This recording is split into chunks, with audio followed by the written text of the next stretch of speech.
বাড়ির লেআউট দেওয়ার ক্ষেত্রে যদি ভুল হয় সেক্ষেত্রে কিন্তু আপনার বাড়ি কোনাকুনি হতে পারে বা বাড়িটা দেখতে বাঁকা মনে হতে পারে। একই সাথে কলামের সেন্টার লাইন যদি ঠিক না থাকে লেআউটের কারণে, তাহলে আপনার বাড়ির বিমের যে সেকশন সেটা কিন্তু ঠিক হবে না এবং বিমের রডগুলো কলামের ভিতর দিয়ে যাবে না। পুরো স্ট্রাকচারের ক্ষেত্রে একটা ভুল হবে এবং এই কারণে আপনার বাড়ির খরচও কিন্তু বেড়ে যেতে পারে। আসসালামু আলাইকুম।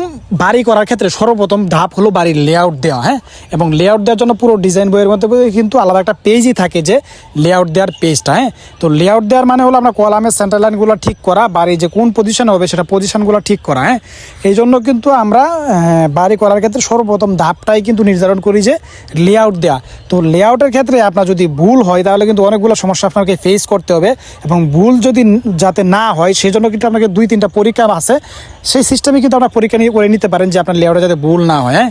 তো আমরা সর্বপ্রথম কী করি, লেআউট দিয়ে সুতাটা নিয়ে যে লেআউটটা দেওয়া হয় তার মাধ্যমে কিন্তু আমরা কলামের পজিশনগুলো নির্ধারণ করি এবং বাড়ি যাতে বাঁকা না হয়, বাড়ি করা হয়ে যাওয়ার পরে বাকি যাতে দেখতে একদিকে চেপে আসে আরেকদিকে সামনের দিকে বের হয়ে আসে, এরকম কোনাকুনি যে বাঁকা যাতে মনে না হয় এই জন্য কিন্তু আমরা লেআউট দিই, হ্যাঁ। লেআউট দিয়ে আমরা বাড়িটাকে স্ট্রেট করি, হ্যাঁ। বাড়ির যে নির্দিষ্ট পজিশন সেই পজিশনের সাথে আমরা স্ট্রেট করি লেআউট দেওয়ার মাধ্যমে।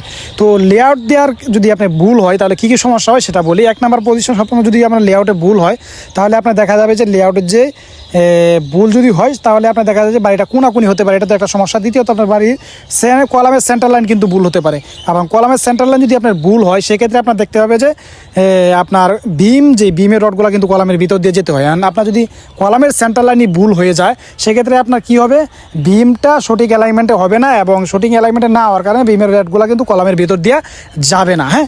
এটা একটা প্রবলেম।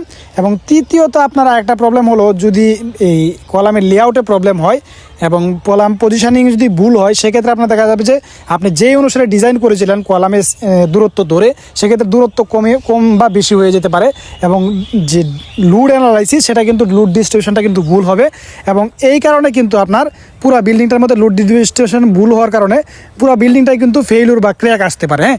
এই ধরনের প্রবলেম থাকে যদি লেআউটে ভুল হয়। এবং লেআউট যেহেতু বাড়ির কাজের ক্ষেত্রে সর্বপ্রথম ধাপ, লেআউটে যেহেতু সর্বপ্রথম ধাপ, তো আপনার লেআউটে ভুল হওয়া মানে পুরো কাজটা জুড়েই ভুল। তো আমরা এটাকে কীভাবে ঠিক করব, আমরা কি করি, লেআউট চেক দেওয়ার জন্য সর্বপ্রথম আমরা ডাইকোনা চেক করব, মানে ডায়াগোনাল আমরা চেক দেবো। ডায়াগোনালকে মিস্ত্রিতে বাসানোর সময় কোনাকুনি চেক, এক কোনা থেকে আরেক কোনা চেক দেওয়া এবং অনেক সময় ডাইকোনা বলে, এই ডাইকোনাও আমরা চেক দিতে পারি, হ্যাঁ। এটা একটা সিস্টেম। দ্বিতীয়ত আমরা যে মাটাম স্কেল আছে, মাটাম স্কেলের মাধ্যমে কিন্তু আমরা কর্নারগুলো চেক দিতে পারি। যদি 4টা কর্নার ঠিক থাকে তাহলে কিন্তু আমাদের লেআউটটা ঠিক আছে আমরা বলতে পারবো, হ্যাঁ।